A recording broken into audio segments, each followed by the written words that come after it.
Hello there, and welcome to Just About Earth, where curiosity gets cozy and the wild, ancient planet we live on becomes the perfect bedtime story.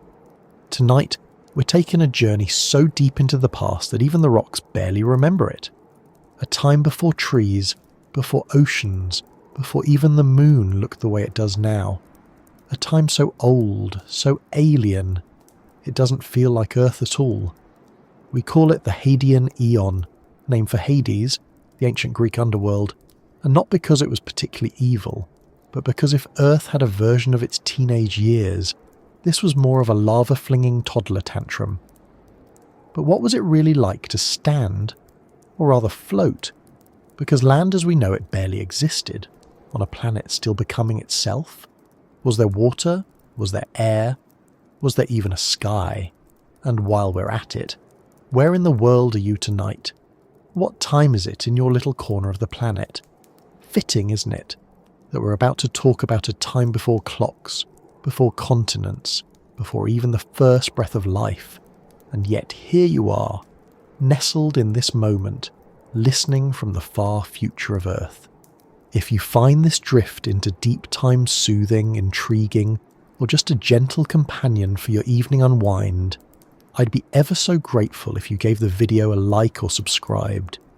It helps this quiet space reach others looking for a soft pause too. So settle in, slow your thoughts, and let's begin. Because before life could begin its long improbable story, before dinosaurs, trilobites, or even single-celled pioneers, there was fire, there was rock, there was silence. Roughly 4.5 billion years ago, Earth was born in violence, not with a whisper, but with a collision. A newborn world, still warm with cosmic birth, and immediately plunged into chaos. It was not a blue planet, it was red hot and raging, and yet, somehow, in the churning mess of magma and metal, the seeds of oceans, continents, and even life itself were quietly stirring. So how did something so harsh become the only known cradle of a life in the universe? That's what we're here to find out. Sometimes the most extraordinary revelations begin with a flicker in a compass. Not a grand explosion, not a fossilized skeleton, or a gleaming meteorite, but something quiet. A twitch in the needle, a slight hesitation. In the Canadian Shield, among some of the oldest, most stoic stones on Earth, a few geologists noticed something strange. They were studying ancient Zircon crystals, tiny, tough survivors embedded in much older rocks, when the compass they used for orientation didn't quite agree with what the textbook suggested. It was just a quirk, a moment. But the more they looked, the more the anomaly grew teeth. These zircons, discovered in the rugged terrain of Western Australia and the Jack Hills, weren't just old, they were impossibly old, over 4.3 billion years, some of them. Grains of mineral so tiny you could lose one in an eyelash, and yet inside each was a secret. Traces of an Earth that should not have existed yet. For a long time, the Hadean was thought of as a geological void, a black box of time. No rocks, no sediments, no record. It was as though the planet, fresh from its cosmic birth, had hit the reset button again and again, melting and remelting itself until nothing of its early chapters remained. But then came the zircons. These crystals are like nature's tiny time capsules. They form in the presence of water and granite, not the fire-forged basalt of volcanoes, but the slow, considered cooling of continental crust. To find them so early in Earth's timeline was like discovering a glass of iced tea in the heart of a volcano. Impossible, but there it was. Inside them, traces of oxygen isotopes hinted at something utterly unexpected. Liquid water, perhaps even oceans. At a time when we thought the planet was still wrapped in flame and fury, there may have been rainfall, rivers, a shy young sky learning to clear. Scientists like William Peck and Simon Wilde pored over these crystals with lasers and spectrometers, dissecting each one down to its atomic signature. And with every sample, the picture of the Hadean began to shift. It wasn't just fire and brimstone, It was something more subtle, more Earth-like. Somewhere in those 500 million years between Earth's formation and the rise of the first true crust, the planet calmed down just enough, just briefly, for water to settle, for rocks to form, for zircons to grow like tiny sparks of clarity in a planet still thrashing through its infancy. It's strange to think that the story of Earth's earliest days might be found not in vast landscapes or deep ocean trenches, but in particles no bigger than a grain of sand. Yet these tiny fragments, sturdy, resistant, ancient, have become the most trusted witnesses to a world long gone, and they were discovered not with fanfare, but with patience, with careful measurements, endless field expeditions, and the kind of scientific curiosity that refuses to give up on lost time. To imagine the Hadean, we have to let go of almost everything we associate with the Earth we know. There were no trees swaying in the wind. There may not have been wind at all. The atmosphere, if it could be called that, was thick with carbon dioxide, methane, hydrogen sulfide, a brew so toxic and dense that sunlight filtered through it like amber through syrup. No blue sky, no birdsong, only the distant shimmer of molten rock, flowing across a surface still cracking and reforming like the skin of soup just beginning to cool. In fact, for a long while the sky itself may have glowed. After Earth's formation, it endured what scientists call the late heavy bombardment, a cosmic gauntlet of asteroids and comets that pummeled the planet for hundreds of millions of years.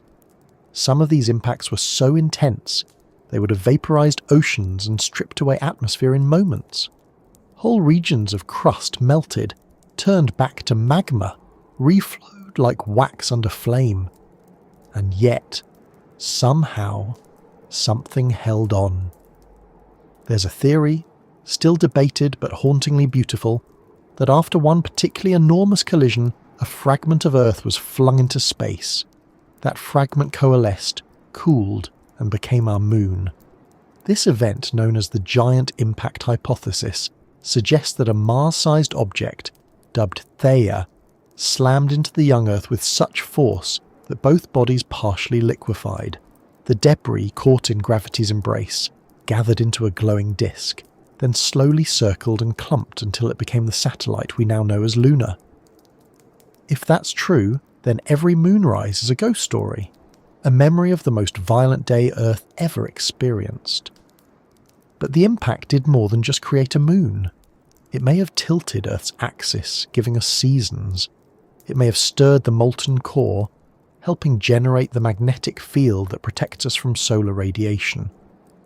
And in the aftermath, strange as it seems, the Earth began to stabilize. The ocean basins deepened. The first hints of land began to rise. Steam condensed into rain, and rain fell in torrents onto the still hot surface, carving and cooling, shaping and soothing. The rock began to remember. It's here that those precious zircon crystals may have taken form, not in a planet of endless fire, but in pockets of quiet. In the first granite outcrops, surrounded by proto-oceans and skies that for fleeting moments began to clear. So the Hadean wasn't just hellish, it was also hopeful, a time of contrast, of cataclysm and creation.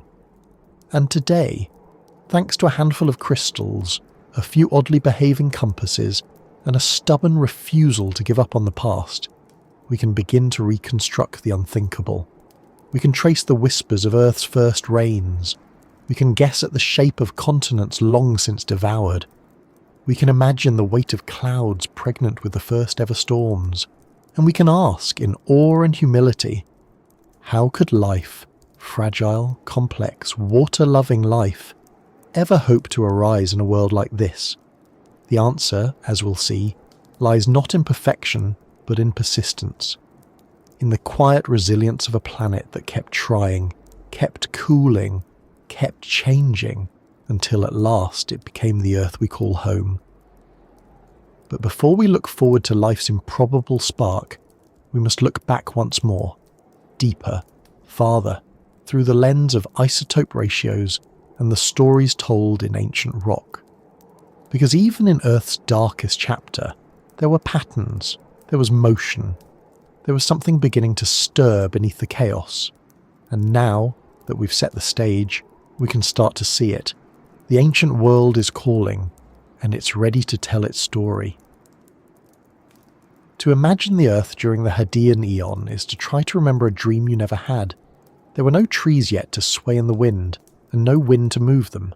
There were no continents to speak of, no shorelines to stand on, no oceans as we know them, only vast steaming pools where sky and surface blurred together in mist. The land was not land. It was an argument between solid and molten, between forming and falling apart.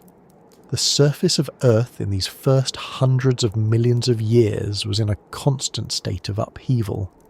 You wouldn't have found rolling hills or lazy rivers, but rather a violent landscape of magma plains, impact basins, volcanic ridges, and floating rafts of half-cooled crust. The young planet had just finished accreting, gathering material from the leftovers of the solar system's formation, and it hadn't yet figured out how to be stable. Picture a sky the colour of rust, hazy and thick with carbon dioxide, methane, hydrogen, sulfide. The atmosphere was heavy, oppressive, and yet, strange as it seems, it was already evolving. Gases were bubbling out from the molten rock below, what scientists call volcanic outgassing. And these gases, toxic though they may be, were the first whisperings of an atmosphere. Not one you'd want to breathe, mind you, unless you were made of rock and fire, but an atmosphere all the same. Temperatures on the surface would have been unbearable to us. Hundreds, perhaps thousands of degrees Celsius in some places. Lava fields stretched for miles, only to be wiped clean again by asteroid impacts. Molten rock bubbled, then cooled, then was shattered by the next violent encounter. It was a landscape always in motion, never settled. And yet, in the midst of all this chaos, there were signs of something new, differentiation. That's the word geologists use to describe the process by which Earth's internal layers began to sort themselves.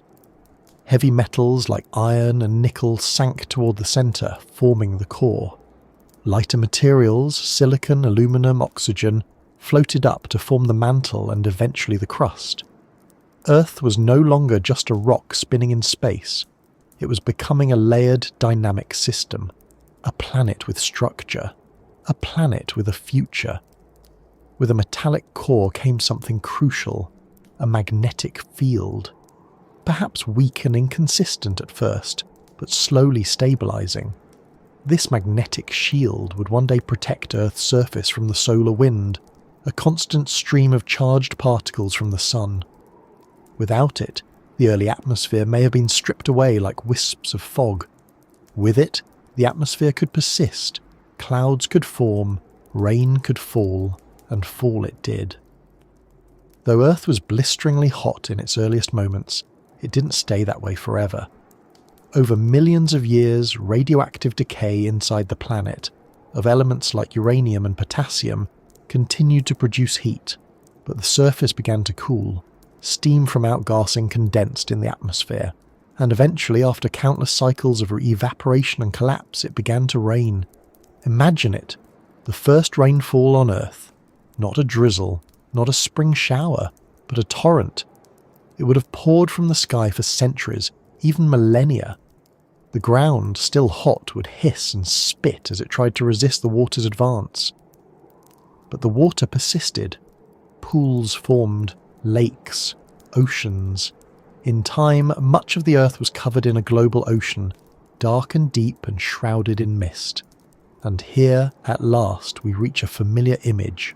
Water, the great solvent, the birthplace of chemistry, and eventually of biology. But at this stage in the story, it was only the setting, not the actor. Beneath the waves, the planet continued to shift. The crust, thin and unstable, floated atop the mantle like cracked ice on a lava lake. Volcanoes erupted even underwater, releasing more gases, building up islands only to have them disappear again. In some places, protocontinents may have begun to form, granite outcroppings rich in silica, rising above the basalt plains, the beginnings of land, but they were small, ephemeral, more suggestion than structure. Most of the surface remained ocean, and beneath it the dance of minerals had begun. Without life, the oceans were chemical soups, rich in iron and sulfur and other elements leached from the crust. The water was likely acidic in many regions. No coral reefs, no fish, no plankton blooms, just heat, pressure, and chemistry. Still, this was enough. In places where volcanic activity met seawater, hydrothermal vents along the mid-ocean ridges, complex molecules began to form, not life, not yet, but building blocks, chains of carbon, primitive lipids, amino acids. These molecules were the alphabet. Life would be the sentence. And while this was happening, the surface was still being battered by space. The late heavy bombardment, that violent flurry of cosmic debris, may have lasted until about 3.8 billion years ago. Some believe it was even responsible for multiple extinction-level resets, boiling oceans and sterilizing the crust, only for Earth to start over again. But others suspect life may have been hiding by then, tucked into hydrothermal niches, protected from the chaos above.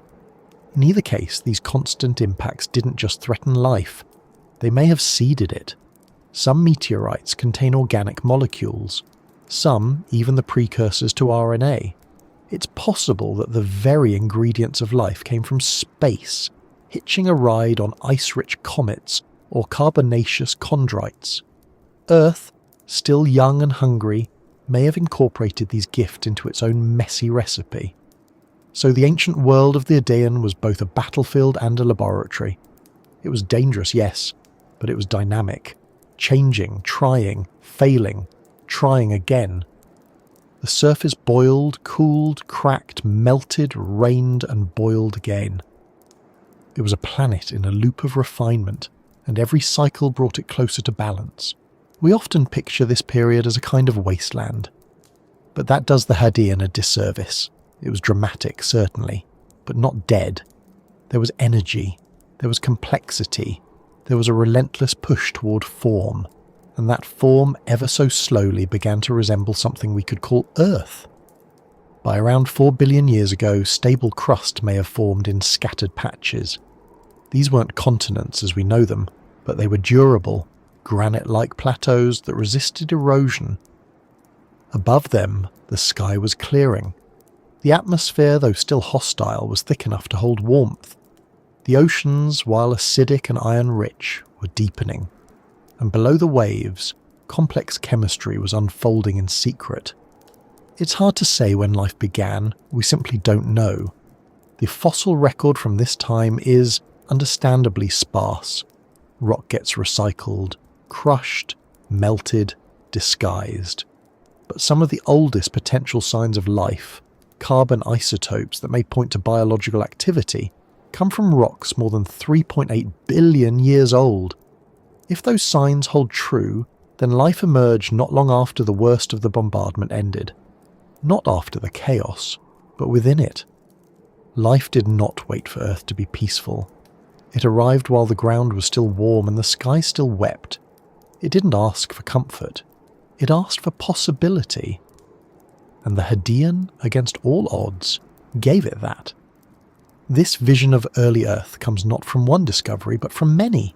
From geologists hiking into remote mountain ranges to chip away at ancient metamorphic beds. From chemists analysing isotope ratios in tiny crystals. From planetary scientists modelling the heat flow of a young molten world. From lunar studies that show the scars of shared violence. From Mars even. From meteorites that hint at similar beginnings on another planet. Together, these stories form a tapestry. Not a perfect picture, but a textured one. The Hadean wasn't static. It was a symphony of change. A rolling storm of geology and chemistry and celestial drama. It was the Earth we know, but only just starting to become itself. So when you picture that ancient world, don't just see fire, see transformation, see a sky clogged with sulfur and the first ghost of blue beyond it. See oceans churning with heat and potential. See islands of granite poking their heads above the waves, wondering if they'll last a decade. See lightning crackling over a sea of carbon-rich foam. See the first drop of rain sizzling on a newborn rock. See a world, not ruined, but rising. The ancient Earth wasn't waiting for life, it was becoming it. To understand how Earth changed, really changed, we need to return to a period of violence so complete, it nearly wiped the planet clean. If the early Hadean was a wild painter's first furious brushstrokes, then this was the hand that scraped the canvas down to raw wood again. It's called the Late Heavy Bombardment, a phrase that sounds like an artillery campaign, and in some ways it was a cosmic one. For hundreds of millions of years after the planets formed, the solar system was still littered with debris, leftovers from the birth of the sun, from planetary collisions, from wayward wanderers nudged off course by gravitational tides. And all of it had unfinished business with Earth. What caused this deluge of impacts isn't entirely settled, but one leading theory is known as the Nice model, named, fittingly, after the city in France, not the adjective. In this model, the gas giants, Jupiter, Saturn, Uranus, Neptune, didn't form in their current positions. They migrated, they danced, they stirred the pot. As these massive planets drifted, their gravity reshuffled vast clouds of icy bodies and rocky fragments in the outer solar system, especially the Kuiper belt. Like a child upending a box of marbles, this migration sent a cascade of objects inward, crossing paths with Earth, Venus, Mars, and Mercury. The result? Chaos. Some of these impactors were small, the size of a house, a hill, a mountain. Others were the size of cities, islands, or small continents. When they struck, they did not ask permission. Oceans boiled, atmospheres were torn asunder, entire regions of crust liquefied on impact. Shock waves circled the globe. The sky turned black, over and over again. It wasn't one event. It was a storm with no eye, a blizzard of stone and iron and ice. For a time, it may have rained fire more often than it rained water, and yet the planet endured. But here's where things get strange. Destructive as it was, the late heavy bombardment may not have been a step backward. It may have been the pressure Earth needed to evolve. Each impact shattered the surface but also injected energy into the system. Each crater cracked the crust, creating new pathways for magma to rise, for gases to escape, and critically, for water to seep into the deep earth and cycle back out again. In a sense, the bombardment may have kick-started plate tectonics, that slow, shuffling ballet of crustal plates that shapes continents, creates mountains, and keeps the planet geologically alive. Without tectonics, Earth might have ended up like Venus, a stagnant surface with no way to release internal heat. But with it, Earth began to breathe, to exhale, to move. It also stirred the ocean chemistry. Each impact vaporized rock and seawater, triggering shock reactions that could generate new minerals, release metal ions, and churn the deep ocean into a reactive, reducing environment. Conditions, in other words, rich with possibility. This churning, melting, cracking Earth became a kind of pressure cooker. Add water, heat, pressure, and carbon, and you don't just get magma, you get the foundations of biochemistry, down near hydrothermal vents, those seafloor chimneys belching mineral-rich fluids into the ocean. The conditions were already strange. Temperatures in the hundreds of degrees Celsius, superheated water laced with sulfur, iron, hydrogen, a world of extremes, but also one of gradients. Temperature, pH, chemistry. And gradients are where energy flows, where life someday might spark. So even as the planet was being pummeled from above, it was preparing itself from below, laying down minerals like pyrite and olivine, cycling water through deep fractures, establishing redox environments where electrons could hop from molecule to molecule, the heartbeat of future metabolism. It's a strange kind of irony that destruction could make the conditions for creation. But Earth seems to favour paradox. In the worst violence came the best ingredients. In the chaos, a kind of symmetry. And while much of this is inferred from isotopes, simulations and mineral traces, there are tantalising clues that life didn't just wait for the storm to pass. It may have emerged right in the middle of it. Carbon isotopes in ancient rocks from Greenland, as old as 3.65 billion years, show a signature consistent with biological activity. Not proof, not fossils, but a whisper, a chance that life was already flickering when the sky was still falling. And if that's true, then life is not just tenacious, it's opportunistic. Still, we have to be careful. The record is sparse. The rocks have been heated, altered, bent by time.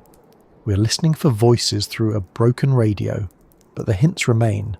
Graphite grains with skewed carbon-12 ratios, layered structures that look suspiciously like stromatolites, microbial mats turned to stone, metamorphosed sediments that still bear scars of something biological. Whatever the case, something had changed. Whether life was already stirring, or whether the ingredients were just aligning, Earth was becoming something new. No longer just a boiling sphere of the rock and gas, but a system with cycles. The water cycle, the carbon cycle, the beginnings of a biosphere. And one of the most important elements in that transformation, both literally and narratively, was oxygen. Not the kind we breathe, not yet. That would come much later. But even trace amounts of oxygen can change everything. Some of the earliest zircons contain evidence that the Earth's surface may have had oxidizing conditions, at least locally. And some of the oldest rocks contain minerals that only form in the presence of water and a touch of oxygen. That touch may have come from photolysis, sunlight splitting water molecules in the upper atmosphere, or perhaps from the earliest photosynthetic microbes if they had already emerged. Either way, the presence of oxygen begins to close the circle, because oxygen isn't just a byproduct of life, it's also a fuel for change. With even small amounts in the atmosphere, new kinds of minerals can form, new weathering reactions can occur, iron in the ocean begins to rust, to settle, to create layers of banded iron formations, those beautiful red and black strata that still lie buried in ancient rock. And oxygen, once it begins to accumulate, can also protect. It contributes to the formation of ozone, that fragile, vital shield against ultraviolet radiation, a shield that would one day make the surface of Earth habitable for life beyond the oceans. But we are not there yet.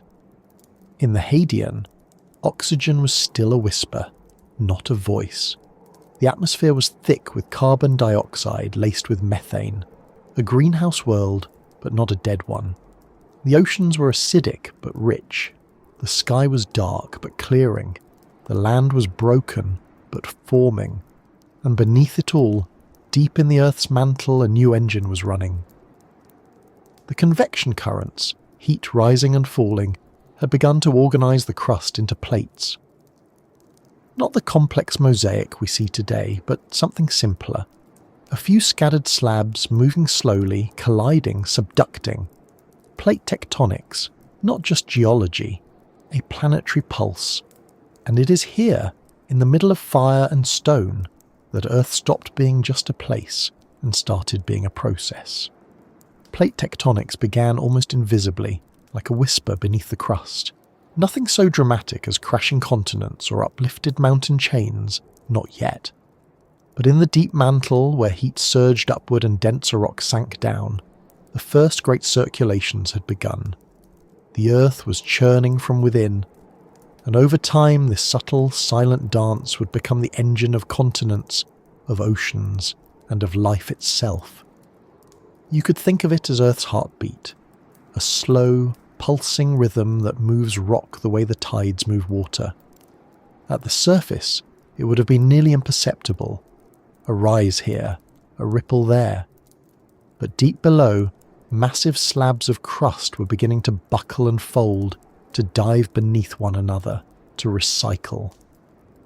This recycling was no small thing.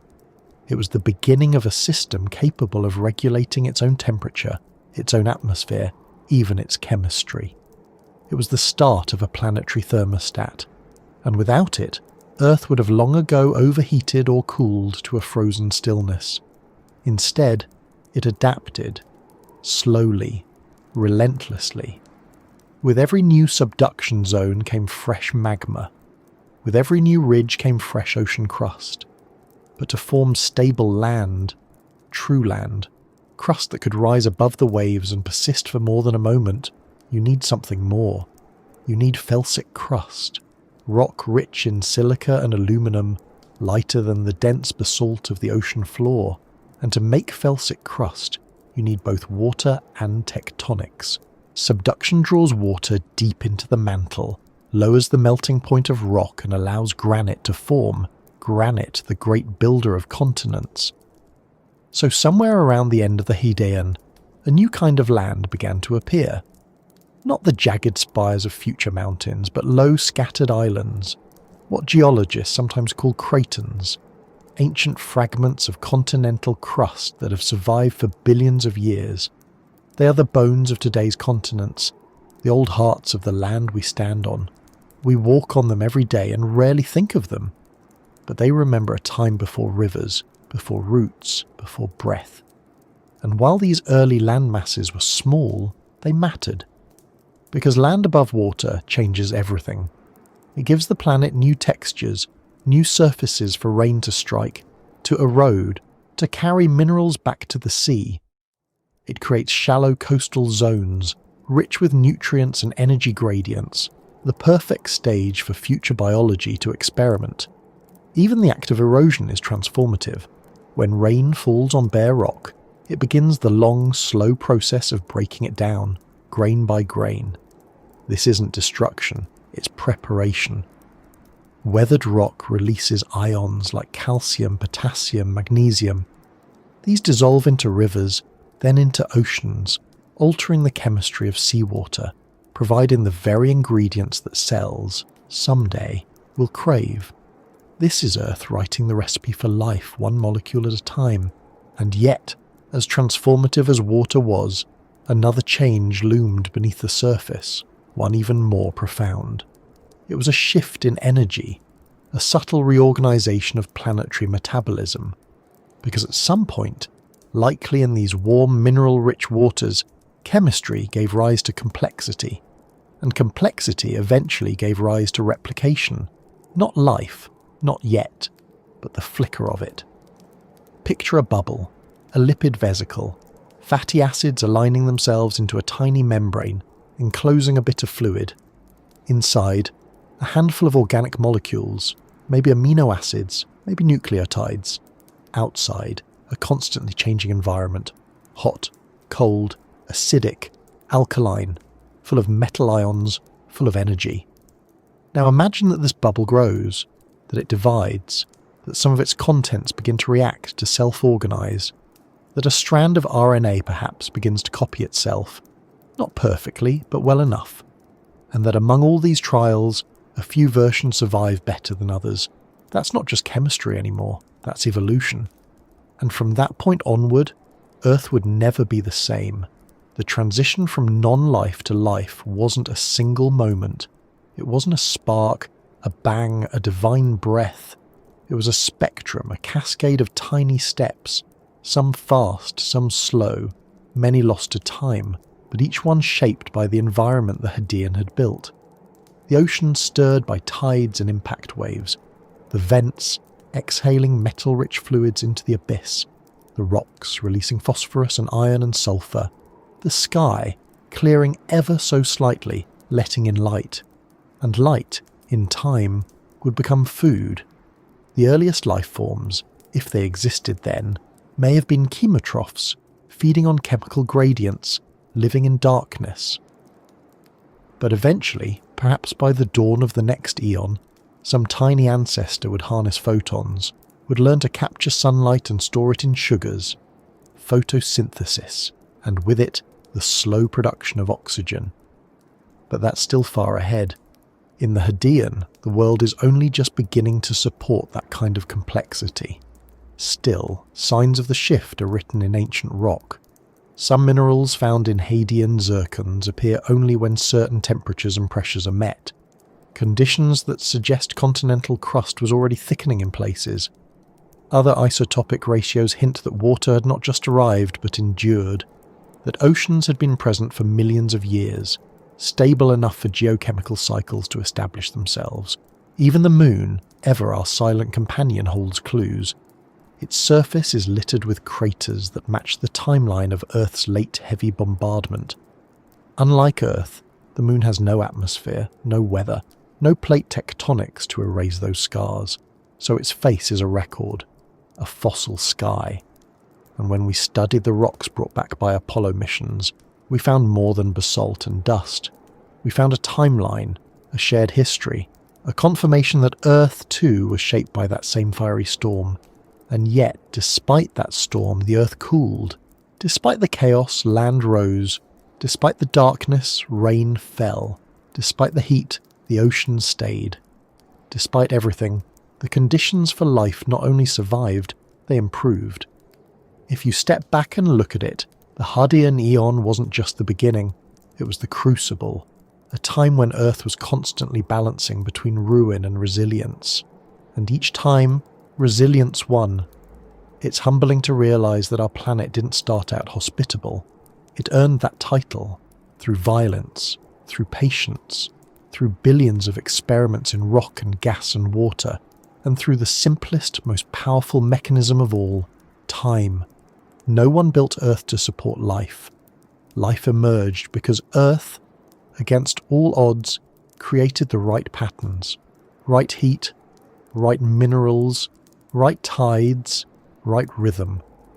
And perhaps that's what makes this story so quietly profound, because even before the first microbe blinked into being, the stage was being set with care, not by design but by interaction, by persistence, by natural consequences repeated enough times to resemble grace. When we look at the Hadean today, we no longer see a lifeless world. We see a world preparing for life. The ancient oceans were not sterile. They were rich with potential. The air, though toxic, was layered with ingredients. The land, though jagged and bare, was rising into form. And beneath it all, the engine of a planet turning itself inside out over and over, until something began to emerge from the deep. A spark, a cycle, a breath. The Earth does not change quietly. For every new step forward, it sends 1,000 ripples outward. And in the wake of the Hadean Eon's roaring furnace, the planet began to whisper, then murmur, then hum. A growing chorus of chain reactions, subtle and vast, immediate and slow. The world, once a boiling cauldron, was now something else entirely. Still hot in its heart, still volatile in its crust, but on the surface, change was setting in. And it came not as a single moment, but as a great unwinding. The kind you only notice if you watch with enough patience to count by aeons. After the final blows of the late heavy bombardment tapered off, like a storm reluctantly releasing its grip, Earth was left scarred but standing. The crust, once thin and fragile, was thickening in places. Continents, still small and scattered, had begun their long journey toward the forms we know. And beneath them, a slow-motion tug-of-war played out between cooling and convection, between stability and stir. But it was the oceans that responded first. The oceans had already endured the worst, evaporated in an instant by impacts, reformed by rainfall, darkened by ash, enriched by hydrothermal chemistry. Now, with the skies clearing ever so slightly, sunlight was beginning to reach their surface more consistently. This was no bright blue sky just yet, no gentle beam across a calm wave, but it was enough for energy to start feeding chemistry, enough for feedback loops to emerge. Earth for the first time began to react to itself. Rain fell on rocks, rocks weathered into ions, rivers carried those ions back to the sea, carbon dioxide dissolved in the water, forming carbonic acid. This too weathered the land.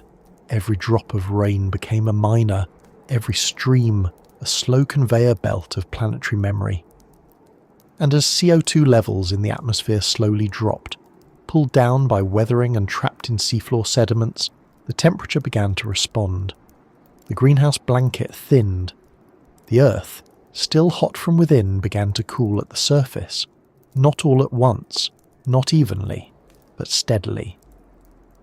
This was the beginning of climate regulation, a planetary scale homeostasis controlled not by life, not yet, but by rocks. It's called the carbonate-silicate cycle, and it's one of Earth's most powerful quiet systems. A negative feedback loop. The warmer it gets, the faster weathering pulls carbon from the sky. The cooler it gets, the slower that process becomes. Left alone, it's a thermostat that could run for billions of years. But it wouldn't be left alone for long, because in the oceans something new was stirring. We don't know exactly when life began, but let's imagine for a moment that somewhere in the deep sea near a hydrothermal vent, a bubble of lipids enclosed a strand of self-replicating molecules. That molecule made a copy, and the copy made a mistake, and the mistake, miraculously, improved the odds of surviving just a little longer. That's not the whole definition of life, but it's close enough for a first draft.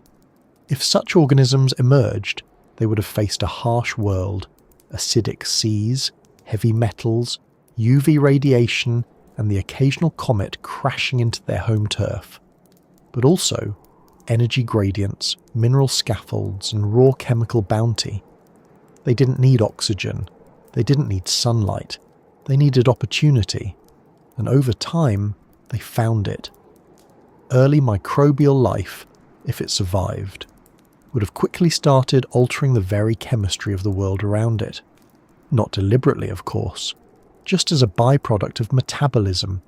The first cells may have been anaerobic chemotrophs, feeding on hydrogen or sulfur compounds, exhaling methane or hydrogen sulfide into the sea.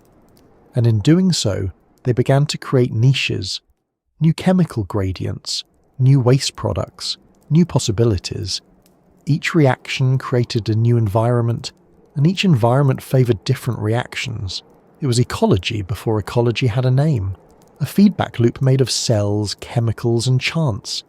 And perhaps, in one quiet, shallow bay, where the sun just barely reached the seafloor, one of those microbes evolved a new trick. It found a way to use sunlight. This would be one of the most consequential changes in Earth's history. The earliest form of photosynthesis, probably not oxygen producing at first, involved using light to drive chemical reactions, an elegant shortcut. But soon enough, nature found a more powerful version, oxygenic photosynthesis, and that, as they say, changed everything. These tiny greenish microbes, ancestors of today's cyanobacteria, began releasing oxygen into the ocean as a waste product. Just a trace at first. The ocean absorbed it, like a sponge. Iron in the seawater grabbed it hungrily, oxidizing into rust and sinking to the bottom. This formed banded iron formations, those striped red and grey rocks we still find in ancient outcrops. They're the fingerprints of early oxygen, laid down layer by patient layer. But eventually the ocean sponge was full. There was nowhere left for the oxygen to go. So it began to rise into the atmosphere, not in a flood, not in a flash, but in a slow, steady seep. And this too triggered new reactions. Oxygen began to oxidize surface rocks, changing their colour, their chemistry. It reacted with methane, a powerful greenhouse gas, reducing its concentration and cooling the planet. It altered the kinds of minerals that could form. It began, in other words, to rewrite the rules, and in doing so, it set the stage for one of Earth's greatest paradoxes. The rise of oxygen may have triggered one of the planet's first major die-offs. Because while oxygen was a gift to the future, it was a poison to the past. Most of early life had evolved in a world without it. Oxygen for them was toxic. It damaged their proteins, interfered with their metabolism, destroyed the balance they had so painstakingly achieved. This moment is known as the Great Oxygenation Event, and though it would fully unfold in the next eon, its roots were already reaching deep during the Archean. And like all good Earth stories, it came with consequences. The atmosphere changed, the greenhouse effect weakened, the planet cooled, and eventually, some believe, It may have frozen. Not just a winter, not just a glaciation, a snowball. Evidence suggests that the Earth may have experienced periods of extreme glaciation, perhaps even reaching equatorial latitudes, ice from pole to pole, oceans covered in frost, a white Earth beneath a pale sun. And if life was to survive that, it would need to adapt again. Some clung to the warmth of hydrothermal vents. Some hid beneath the ice, in pockets of liquid. Some may have gone dormant, waiting for the thaw. But survive they did, and in doing so, they learned something new, that change was not the enemy, it was the environment. Meanwhile, above the ice, volcanic activity continued. Greenhouse gases still leaked from the mantle, and in time they built up. The ice melted, the planet breathed again. These cycles, freeze and thaw, bloom and bust, feast and famine, became a defining rhythm of Earth's young biosphere. Not stable, not safe, but dynamic, alive. And with each pulse the world grew more complex. As the planet thawed from its ancient slumber, the world stirred once more. It wasn't the first time, and it wouldn't be the last. But this thaw was different. It carried the fingerprints of oxygen, of cells, of light. Something in the fabric of Earth had changed. A threshold had been crossed. The oceans, once sealed under ice, opened to the sky again. Gas exchange resumed. Sunlight returned to the surface. Photosynthetic organisms, having clung to narrow refuges for untold millennia, bloomed across the seas like a tide of green mist. Their exhalations, oxygen, rose anew, and this time the atmosphere was more willing to accept it. With the planet's thermostat now being nudged by life itself, new balances began to emerge. Oxygen changed the rules of chemical interaction. It allowed for new kinds of respiration, more efficient, more energetic. Instead of scraping out a living through anaerobic fermentation, some microbes began to burn sugars cleanly, with oxygen as the flame. The result? A cascade of energy, far more than before. Life, once constrained by low-power metabolisms, suddenly had surplus energy to spend. And energy is a catalyst for complexity. Cells that once floated freely in the sea began to specialize. Some grew membranes to control their environment more precisely. Some developed internal compartments. Some even absorbed other cells entirely, forming symbiotic relationships that would one day give rise to mitochondria and chloroplasts. This was the beginning of eukaryotes, cells with nuclei, with organelles, with ambition. But we're still deep in the aftermath, in the long tail of consequences that the Hadean set into motion. The Earth hadn't just survived the bombardment, the oxygenation, the freezes, it had been transformed by them. Each catastrophe was a chisel, each recovery, a rehearsal. Meanwhile, the crust beneath our feet continued to shift and grind. Plate tectonics, now in full swing, rearranged the face of the planet over and over again. Continents collided, ocean basins opened and closed, volcanoes belched out basaltic plains the size of countries, mountain ranges lifted and were worn down like wrinkles smoothed from a linen sheet. These slow movements weren't just scenic, they were essential. When tectonic plates subduct beneath one another, they carry carbon and other elements back into the mantle. When they rise, they expose new rock to weathering, which pulls carbon back out of the atmosphere. These processes formed a long, slow carbon cycle, not as fast as the breath of a forest, but just as vital. The biosphere and geosphere were no longer separate. They were now entangled. Life altered the land, speeding erosion, forming soils, shaping rivers, and land altered life, creating islands of isolation, microclimates, new challenges to adapt to. The atmosphere, once a hostile haze, had now become a delicate bubble of interaction, layered with gases not only shaped by Earth's chemistry, but also by the metabolism of its smallest inhabitants. Even the very colour of the planet was changing. Before oxygen, the oceans were likely green or even reddish, stained by dissolved iron. But as iron oxidized and settled out, the waters cleared. With enough oxygen, The sea may have taken on the deep blue we now know. The sky too changed. As methane levels fell and ozone began to form, the heavens shifted from a dull orange or grey into the pale blue we now associate with home. But beauty, as always, was just a byproduct. What mattered more was what these changes allowed. Clearer skies meant more UV protection. Oxygen-rich oceans meant new chemical pathways. Stable land masses meant the possibility, someday, of multicellular life venturing from water to rock. But all of that was still far ahead. Back in this ancient aftermath, the world was still ruled by microbes. They formed towering reefs of stromatolites, layered domes of mineral and mucus, built slowly by colonies of cyanobacteria. Some of these ancient structures still exist in Australia and the Bahamas, modern echoes of a 3.5 billion-year-old practice. They are monuments to slowness, to collective effort, to survival. Each layer of a stromatolite is a diary entry. We were here, we made oxygen, we endured.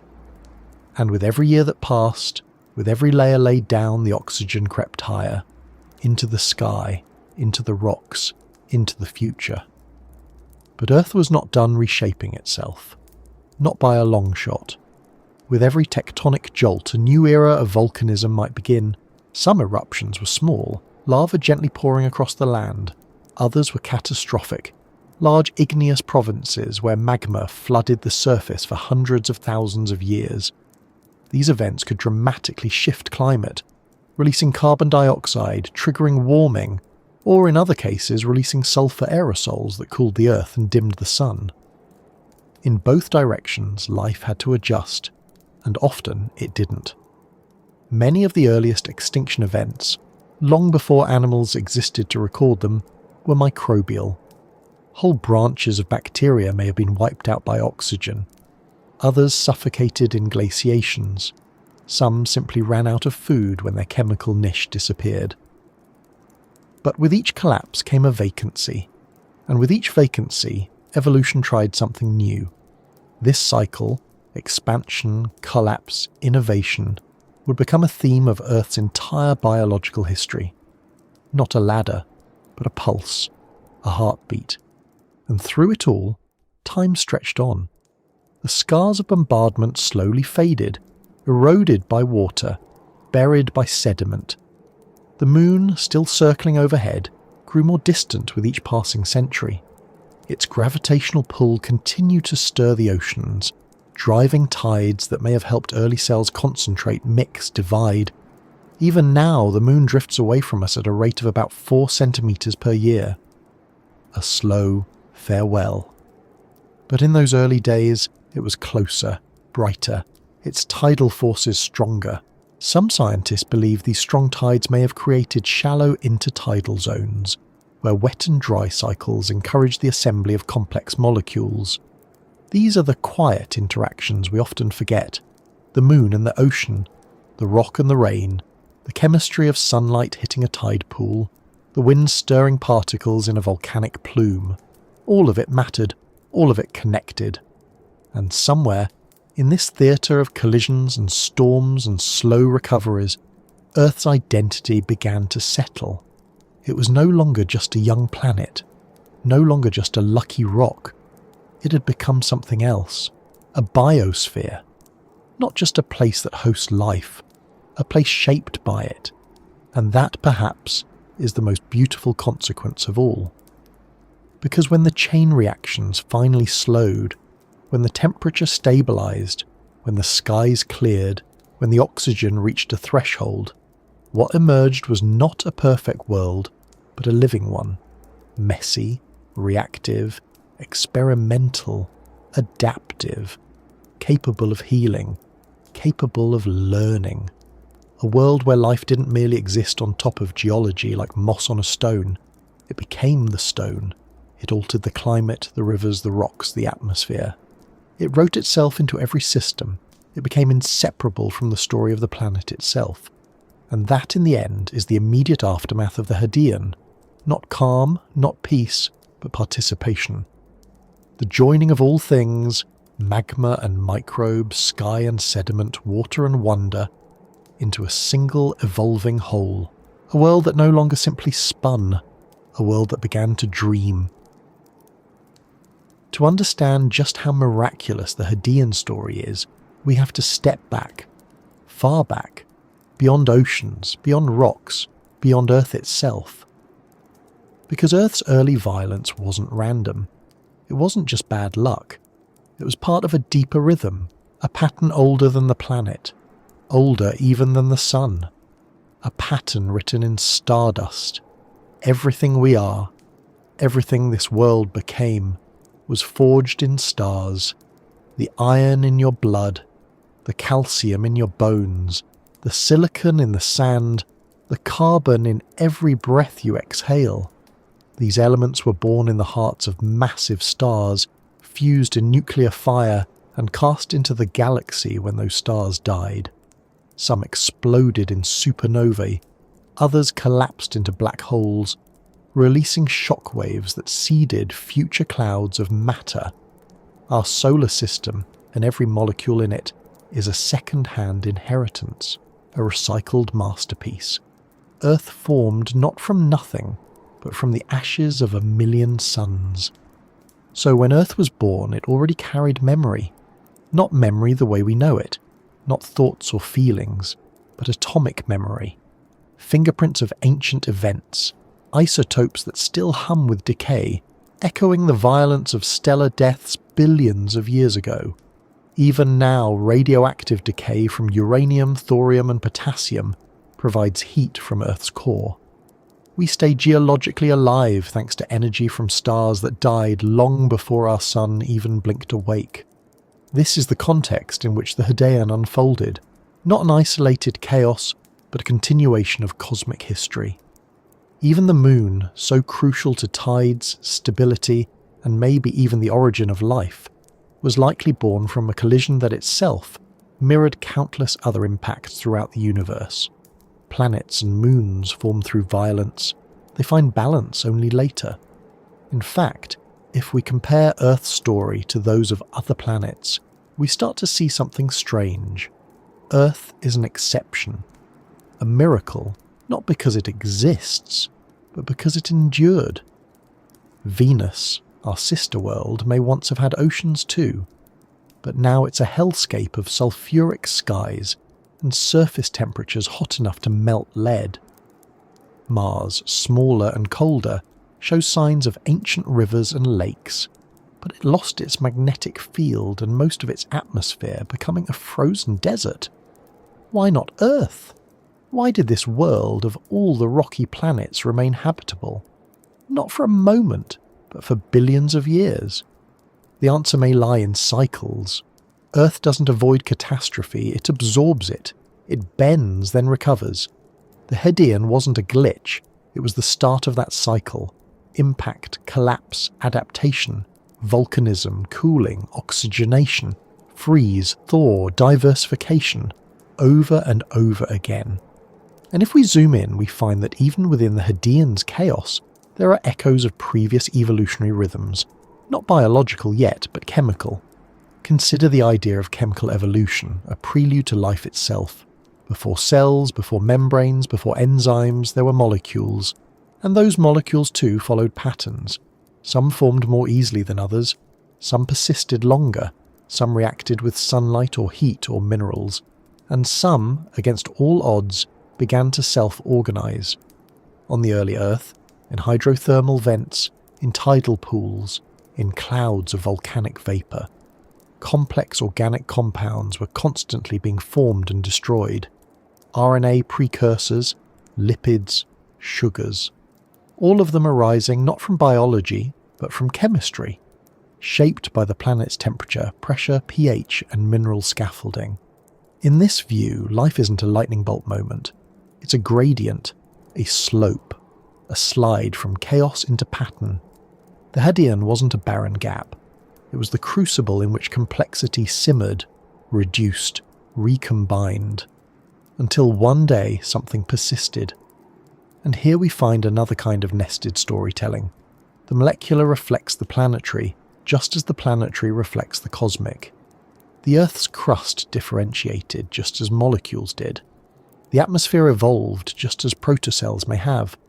Everything in its own way was becoming more ordered, not because of intention, but because of interaction. It's almost musical, the way these cycles nested into one another. The long cooling of the crust echoed the short-lived cooling of lava flows. The atmospheric shifts echoed the chemical changes in each puddle, each droplet. The tides mirrored the rise and fall of hot-cold chemistry, and together, this overlapping orchestra produced conditions ripe for something utterly new. But these weren't the first patterns Earth inherited. Even the solar system carries its own long memory. The asteroid belts, the orbital resonances of Jupiter and Saturn, the eccentric tilt of Uranus. All of these gravitational fingerprints play into Earth's story, modulating impacts, controlling orbital stability, influencing climate over millions of years. And beyond our solar system, other stars are surrounded by their own disks of dust and rock, their own early bombardments. We've observed them with telescopes. We've seen young stars lighting up like beacons, their protoplanets colliding in bright flares of infrared heat. Other Earths are forming even now in the dark, but will they survive what we did? Will their Hadeans last long enough to cool? Will their early chemistry find shelter in oceans?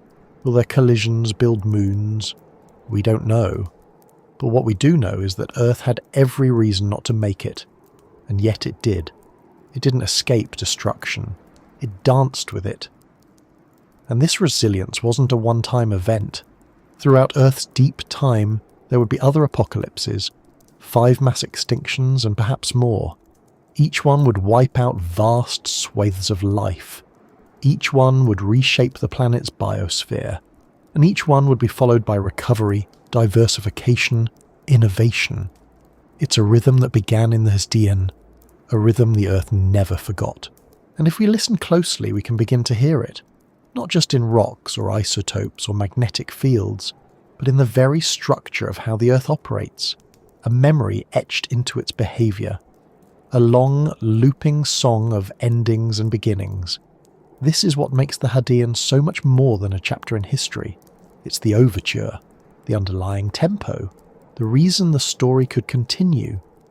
Because if the Hadean had gone just slightly differently, if the moon hadn't formed, if the impacts were just a bit more extreme, if the water had never condensed, if the atmosphere had blown away, we wouldn't be here. There would be no story to tell, no breath to describe it, no eyes to look back across the ages and say, once the Earth was molten and now it dreams. The Earth has always been a creature of memory, not memory like ours, not thoughts or stories or dreams, but geological memory, deep memory, layered, pressed into stone, a kind of remembering that takes place without anyone needing to be there.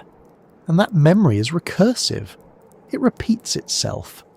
Because the story of the Hadean didn't end when the crust cooled or when the moon settled into orbit. It echoed forward, into every tectonic shift, every volcanic eruption, every moment where the planet seemed to teeter between life and loss. The same processes that defined Earth's infancy are still shaping it now. The same internal heat, born from ancient radioactive elements, still drives mantle convection, still pushes continents apart, still builds mountains and carves ocean trenches. The same magnetic field, born of iron flowing in the core, still shields us from solar wind. The same cycles of carbon, born of silicate rock and acid rain, still tug at the climate, keeping Earth just warm enough for life to persist. And just as the Hadean mirrored cosmic violence, just as it carried echoes of stellar births and deaths, so too does every later mass extinction carry the echo of that first great upheaval. Because mass extinction isn't new. The Great Dying, the Permian event, 252 million years ago, caused by flood basalts, CO2 and runaway warming. The Cretaceous, 66 million years ago, caused by an asteroid impact, perhaps not unlike those that pummeled Earth in the Hadean. The Cryogenian glaciations snowball Earth. moments when the world froze almost completely, just as it may have begun to do under oxygen's first rise. All of these moments, these apparent collapses, are not accidents. They are part of the pattern. Earth grows through destruction. It transforms by letting go. It's as if the planet periodically resets the canvas, not erasing everything, but clearing enough space for something unexpected to emerge. And each time, life responds. Each time, life doesn't simply return, it transforms, becomes stranger, more resilient, more interwoven with the planet itself. This recursive structure is everywhere in nature, in tree rings, in the layers of a coral reef, in the slow, rhythmic advance of glaciers, in the winding helix of DNA, coiled and uncoiled with every cell division. Even evolution itself is recursive. Genes copied, mutated, tested, repeated. Species diverging, disappearing, diverging again. In that sense, life didn't just emerge from the Hadean, it inherited its habits. It became an agent of cycles.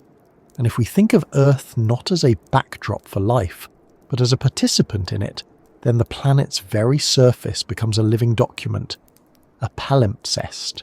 Stories written over stories, each layer containing the ghosts of those below. The continents we walk today are built on the bones of ancient cratons, fragments of Hadean crust. They have been buried, melted, folded, raised again. The air we breathe contains atoms once exhaled by cyanobacteria over 3 billion years ago. The water in your glass may have rained on basalt plains before the first cell divided.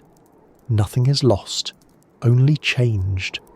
Even the very shape of time on Earth, deep time, is a gift from these ancient cycles. We don't measure time here in minutes or hours.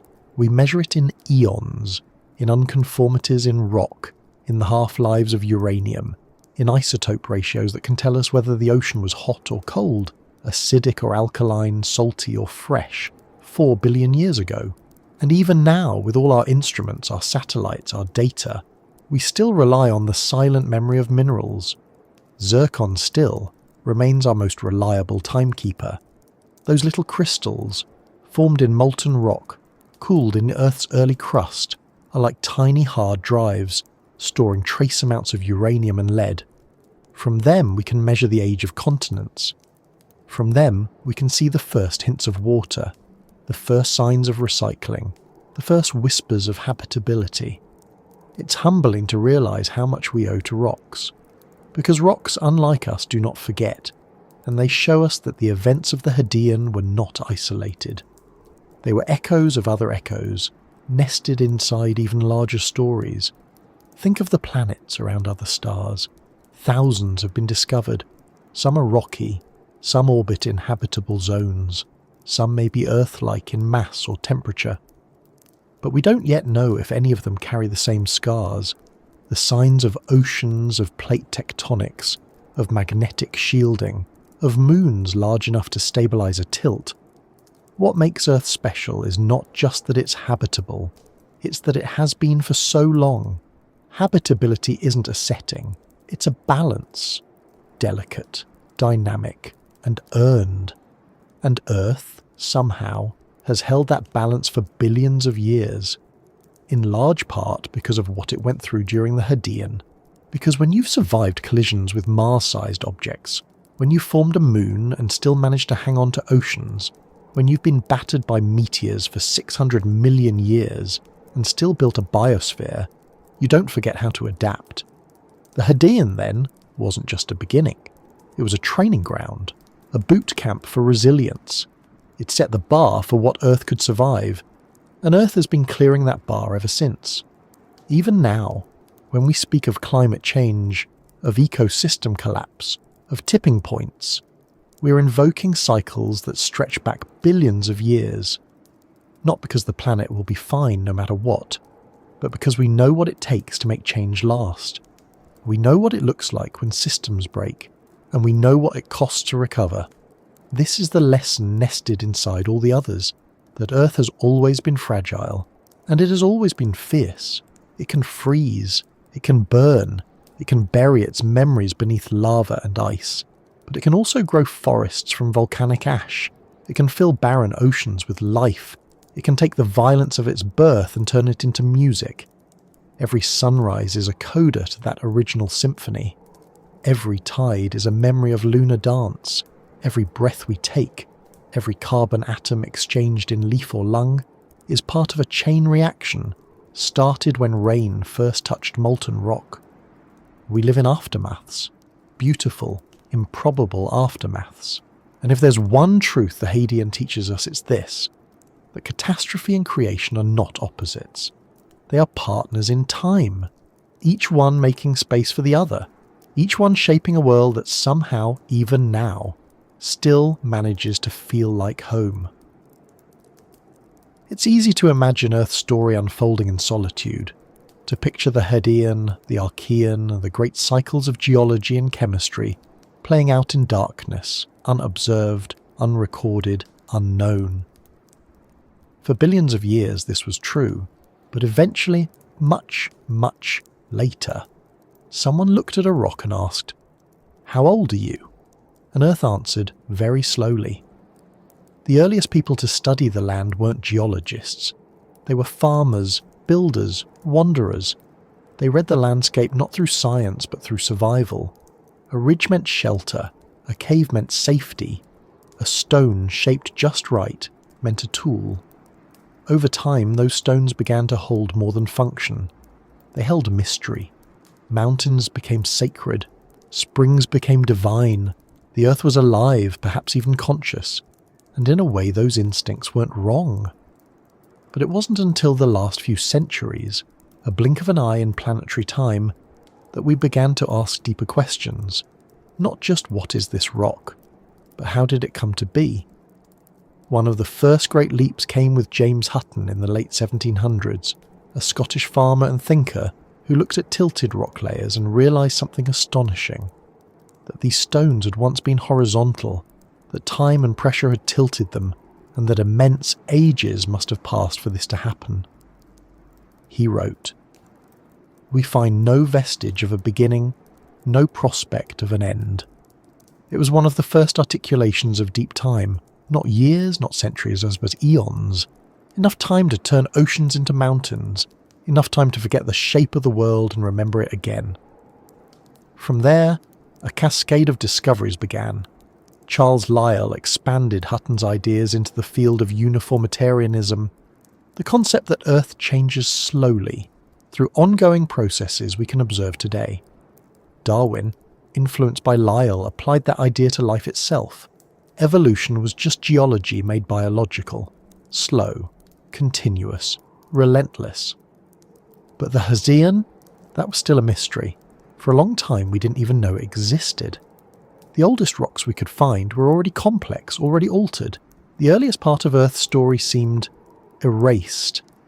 And then came the Zircons. Tiny, hard, beautiful. Found in ancient sandstones in Australia's Jack Hills, these little crystals, some no bigger than a grain of sand, held within them trace amounts of uranium. And uranium, over time, decays into lead at a very predictable rate. By measuring the ratios of uranium to lead in a single zircon, scientists could tell exactly how old it was. Not roughly. Exactly. And what they found astonished them. Some of these zircons were 4.4 billion years old. Older than any rock. Older than the moon, depending on how you measure. Older than we thought Earth could even be solid. The lead scientist on the project, John Valley, spent years analysing these crystals. With advanced instruments, ion microprobes, mass spectrometers, he and his team teased out their secrets, atom by atom. And what they found wasn't just age. Some zircons contained oxygen isotope ratios that suggested interaction with liquid water. In other words, these tiny gems were born in a world with oceans. Oceans that must have existed over 4.3 billion years ago. It shattered our assumptions. We'd imagined the early Earth as a lava ocean, a fireball, an endless hell. And in some ways it was. But not entirely. Not always. These zircons said otherwise. They whispered of rain, of crust, of quiet. It wasn't just Valley's work. Other scientists began finding similar clues in different corners of the world, in ancient Canadian cratons, in Greenland's Isua belt. In the oldest sediments, the most remote shields, fragments of Earth's first steps were surfacing, and with every discovery came new questions. Where was the first crust? How stable was it? Could life have emerged this early? One name that often appears is Stephen Modgis, a geologist who pushed the boundary of life's possible beginning back further than most dared. He studied isotopes in ancient rocks and suggested that life may have existed as early as 3.8 billion years ago, possibly even during the tail end of the late heavy bombardment. To many, it seemed unthinkable. How could life survive under constant bombardment from space? But Moises and others pointed to the deep sea, to hydrothermal vents, to the relative safety of the subsurface. Maybe life didn't survive despite the chaos. Maybe it arose because of it. These weren't just theories, they were quests. Scientists hiked into uninhabitable terrain.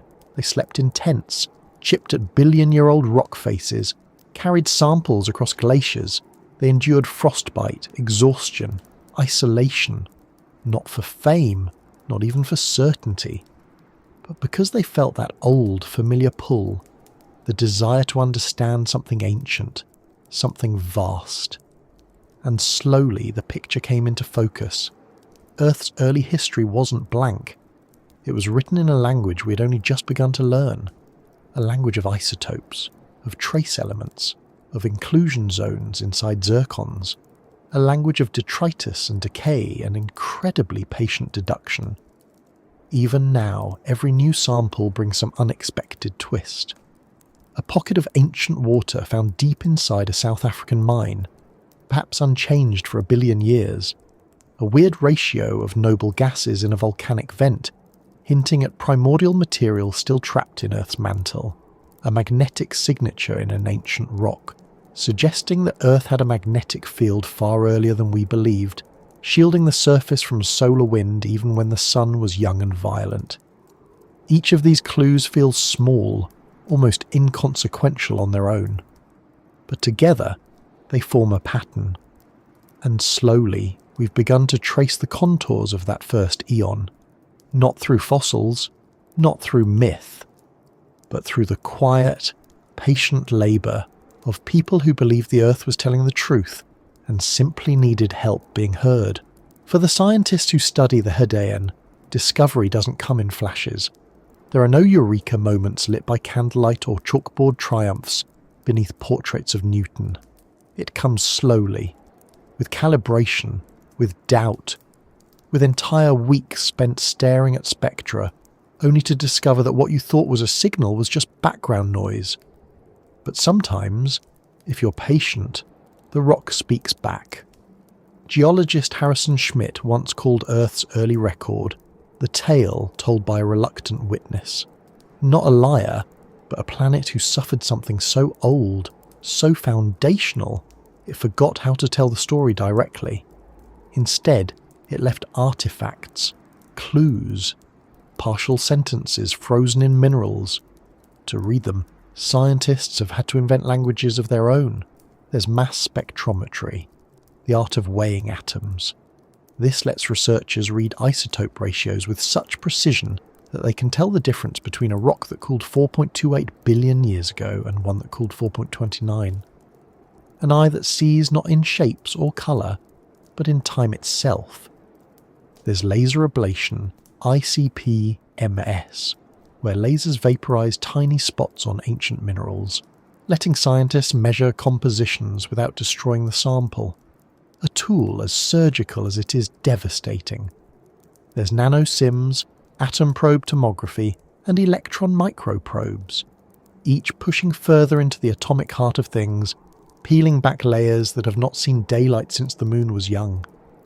But perhaps the most powerful tool of all is restraint, because the oldest rocks, the real ones, the ones with true whispers of the Hadean, are few, scattered, and often altered. They've been reheated, compressed, stretched, folded, weathered. They don't give answers easily. and so every interpretation must be cautious. Every paper filled with caveats, every claim approached like walking on ice. Still, the story grows. Some researchers have suggested that the late heavy bombardment may not have been a single burst of chaos, but a more drawn-out drizzle of impacts. Others argue the very event may not have happened at all, that it's an illusion caused by sampling bias on the moon. The debate plays out not in headlines, but in quietly disputed conference talks, in careful edits between collaborators, in footnotes. And then there are those who wonder, could Earth have supported life even before the moon-forming impact? A wild idea. Unlikely, but worth asking. Because asking is what scientists do best. There's Elizabeth Bell, whose work with ancient zircons helped pin down those early interactions with water. Craig O'Neill, who runs models of early Earth tectonics, trying to guess how the crust first thickened. Linda Elkins-Tanton, who models magma oceans and planetary differentiation, the sorting of heavy metals into cores, light silicates into crusts. Each of them, in their own way, is asking, what happened in those first few 100 million years? And what does it mean that we're even able to ask? Because what really binds these researchers together are more than fieldwork or instruments or grants, is awe. Awe at the age of the materials they study, awe at the fragility of evidence that somehow survived 4 billion years, awe that human minds, finite, forgetful, so new, can trace a chain of reasoning that stretches back to a time when the world itself was almost liquid. And perhaps most remarkable of all, they do it knowing the story is incomplete, will always be incomplete. We may never find a true Hadean rock, untouched and perfect. We may never see the moment when chemistry turned into biology. We may never know whether the early Earth was grey or red or black or blue. But we try. We go to the Canadian Shield, the Acasta Gneiss, the Nuvuagituk Greenstone Belt. We slice samples thinner than paper and stare at them for weeks. We run computer simulations of molten planets and imagine oceans forming from vapour. We climb into submersibles and study hydrothermal vents, imagining what their ancestors might have looked like 4 billion years ago. We reach back, not because we expect answers, but because the questions matter. In the end, studying the Hadean is an act of humility. The further back we look, the more we realise how little we know, not just about Earth, but about emergence itself, how structure arises from chaos, how form arises from force, how something begins when it could just as easily have never begun at all. And still, every new zircon is a miracle, every isotope a map, every crater a clue. When you read the scientific papers, the real ones, dry and technical, you can still hear the wonder beneath the equations. A sentence describing a preserved D18O anomaly in zircon is, in its own way, a poem. It means, this rock touched water 4.3 billion years ago. It means, there was rain, and maybe rivers, when the world was still half magma. And sometimes, the people writing these papers will slip. A line will break from the scientific voice and become something more personal. They'll call a result surprising, a zircon remarkable, a signal beautiful. Because it is. All of it is. Earth is not just an object of study, it is a story. And the people who tell it are as much a part of that story as the rocks themselves. Their hands hold samples pulled from cratons older than multicellular life. Their minds hold timelines longer than myth. They aren't prophets. They aren't sages. Just curious, persistent people asking impossible questions. And every now and then Earth answers back. Softly, slowly, with a crystal, with a ratio, with a silence broken by inference. We live in a time when we can touch the deep past with data, when we can scan the structure of a single atom and feel the weight of an entire eon. It's almost too much to hold. But we hold it anyway, because in some quiet way, these stories, these zircon narratives, these isotope lullabies, these cratered timelines, remind us of something deeper, that the Earth is not just old, it is knowably old, that we can live in a world made long before us and still understand its shape, that we can write stories about things no eye has seen, no breath has touched, no mind has imagined, and still, somehow, get close to the truth. Not perfectly, not completely, but close enough to feel the heat, close enough to taste the water, close enough to remember something we never lived, and still carry inside us. Let's begin with something small, a single zircon crystal, just a few hundred microns across. You could hold it between 2 fingers and barely feel a weight. But within that tiny shard of time lies a kind of archive, not of fossils or bones, but of temperature, pressure, and memory. A library written in atoms.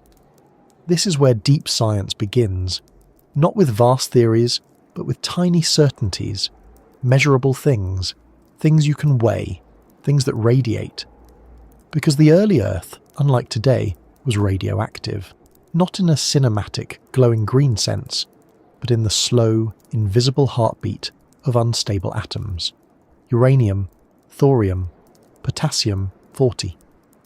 These elements decay at known rates, their nuclei ticking like ancient clocks, emitting particles that transmute them into something else: lead, argon, calcium. By measuring how much of each element remains in a mineral, geologists can calculate how long it has been decaying. It's called radiometric dating, and it's how we know that some zircons in Australia are over 4.4 billion years old. The method is careful, precise, often frustrating. A single inclusion, a flaw, a crack, a secondary event can throw off the numbers. But when it works, it gives us something almost miraculous, a timestamp from a world that no longer exists. These crystals form in molten rock, magma, then cool slowly, capturing elements from their environment like a snowflake freezing around specks of dust. Once locked in, the decay begins, time begins, and so we trace the ratios: uranium-238 to lead-206, uranium-235 to lead-207, each with its own half-life, its own rhythm. By comparing them, we can not only date the crystal, but often infer the environment in which it formed. Was it hot, wet? Was the magma rich in silica? Was the crust thick or thin? It's detective work, done with lasers and mass spectrometers, done with spreadsheets and patience, and from it emerges a surprisingly vivid picture of early Earth. For example, oxygen isotopes.